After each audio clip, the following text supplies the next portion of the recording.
중앙선거관리위원회는 선거와 국민투표의 공정한 관리 및 정당에 관한 사무를 처리하는 헌법기관입니다. 맞죠? 맞습니다. 네. 그래서 무엇보다도 선거관리위원회는 헌법 수호의 의지, 법률 준수의 의지가 있는 것이 우리가 그 인사청문회를 하면서 판단하는 중요한 자질이라고 생각합니다. 동의하시죠? 예. 네. 그래서 묻겠습니다. 12월 3일 밤 당시 대통령 윤석열이 비상계엄을 선포했습니다. 이거에 대해서 위헌 위법적인 내란이라고 생각하십니까? 아니면 대통령이 통치할 수 있는 비상계엄 헌법에 근거한 법률에 근거한 통치 행위라고 생각하십니까? 아마도 지금 이제 현재 그게 헌법과 법률에 입각해서 말씀해 주십시오. 지금 현재 그거와 관련된 이제 탄핵 심판이나 아마 재판이 진행되는 탄핵 심판과 상관없이 헌법과 법률에 근거해서 선거관리 업무를 관장해야 되는 선거관리위원으로서 입장을 묻는 것입니다. 선거관리위원회에 대한 어떤 뭐 계엄군 투입 이런 문제에 대해서 헌법과 법률에 근거해서 판단해달라는 얘기입니다. 어쨌든 뭐 계엄은 뭐 헌법과 계엄법에 정해져 있듯이 엄격한 요건에 한해서 아주 제한적으로 그러니까요. 선포하도록 돼 있습니다. 12월 3일 당시 대통령 윤석열이 한 행위는 헌법에 근거한 비상계엄입니까? 아니면 내란입니까? 거기에 대해서는 지금 제가 구체적인 답변을 드릴 수가 없을 것 같습니다. 좀 양해해 주시면 감사하겠습니다. 실망스럽습니다. 그러면 당시 계엄군이 선관위 침탈한 거에 대해서는 어떻게 생각하십니까? 그것도 답변할 수 없습니까? 그거는 그렇게 정당했다고 생각을 하지는 않습니다. 예. 위헌 위법한 행동이었죠. 그렇게 말씀하셔야죠. 정확하게. 앞서 많은 의원님들이 부정선거 음모론에 대해서 지적을 하셨습니다. 부정선거 음모론에 대해서는 저는 선관위가 정말 단호하게 대처해야 된다고 생각합니다. 그 많은 주장들 중에 선거 투표용지가 빳빳한 투표용지가 다량 발견됐기 때문에 그게 부정선거의 증거다. 이렇게 유포하는 사람들이 있습니다. 들어보셨죠? 예, 들어봤습니다. 네, 황교안 전 총리, 민경욱 전 의원 같은 경우는 아직도 그거를 설파하고 그것을 극우 유튜버들은 퍼나르고 그것을 정광훈 집회에서 세계로 집회에서 아직도 설파하고 있습니다. 들어보셨죠? 예, 후보님 그럼 사전 투표 해보셨습니까? 예, 해봤습니다. 관 외에서 해보셨습니까? 관 내에서 해보셨습니까? 관 외에서 해보셨습니까? 관 내에서 했습니다. 내에서만 했습니까? 저는 관 외에서 자주 해봤거든요. 제가 시연을 한번 해드리겠습니다. 이게 모의 투표입니다. 이것도 부정선거로 할지 몰라서 모의 선거 투표 용지입니다. 관 내에 가서 투표를 하게 되면 이런 투표 용지와 이거 투표 용지를 담을 수 있는 봉투를 제공받습니다. 이렇게 아시죠?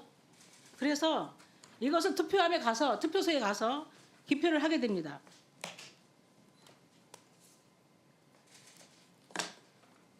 저는 이것을 접지 않고 그냥 봉투에 넣습니다. 물론 접는 사람도 있지만 많은 사람들이 접지 않고 봉투에 넣습니다. 왜냐? 인주감도 무효 투표가 될까 봐 접지 않고 넣습니다. 그리고 이렇게 봉인을 하고 이렇게 투표함에 넣습니다. 많은 사람들이 이렇게 합니다. 그리고 저는 본투표도 많이 합니다. 이렇게 합니다. 그리고 인주가 묻을까 봐 저는 이렇게 접지 않고 그냥 살짝 말아서 넣습니다. 이것도 빳빳하지 않습니다. 개표할 때는 이건 다 빳빳한 용지가 되는 겁니다. 그런데 이걸 근거로 해서 부정투표라고 부정선거라고 하는 거예요. 그런데 이게 선거 무효 소송에서 다 졌습니다. 기각됐습니다. 그래도 믿지 않습니다. 이걸 그대로 주장해요. 아직도. 나는 이거는 선관위는 단호하게 대처해야 된다고 생각해요. 이거 여당 야당의 입장이 아닙니다. 민주주의를 좀먹고 있지 않습니까? 예? 민주주의의 근간인 선거를 부정하고 민주주의 피를 빨아먹는 좀비들처럼 지금 독버섯처럼 번져가지고 지금 거의 30%에 육박하는 국민들이 부정선거를 묻고 있는 상황까지 온 겁니다. 이 입장에서 보면 저는 피해자라고 생각해요. 가해자한테 너무너무 저는 학대라고 생각해요. 이 부분에 대한 단호하게 대처해야 된다고 생각합니다. 예, 잘 알겠습니다. 그리고 제가 이 부정선거 음모론에 대해서 처벌할 수 있는 근거를 만든 법 개정안을 냈는데요. 현재는 이런 부정선거 음모론에 대해서 처벌할 수 있는 법적 근거가 없어요. 그래서 PT 한번 보여주세요. PT 보여주십시오. 네. 물론 선관위에서는 이 부분에 대해서 고발한 사건들이 있습니다. 그런데 모두 불기소, 기각, 무죄, 불송치 이런 결론이에요. 법적 근거가 없다는 이유입니다. 그래서 이런 허위사실 유포에 대해서는 민주주의 근간을 흔드는, 그리고 우리 사회 공동체를 흔들 수 있는, 아니면 지금처럼 내란 내전까지 번질 수 있는 사안이기 때문에 엄격하게 처벌해야 된다. 저는 법적 근거를 만드는 개정안을 냈습니다. 이 부분에 대해서 선관위원으로 임명이 되신다면 법 개정을 위해서 적극적으로 나서 주십시오. 예, 잘 명심하도록 하겠습니다. 네, 다음 질의하겠습니다. 마지막 질의. 네, 최근 전 선관위 사무총장을 맡았던 김세환 씨가 언론에 많이 보도되고 있어요. PPT 좀 보여주십시오.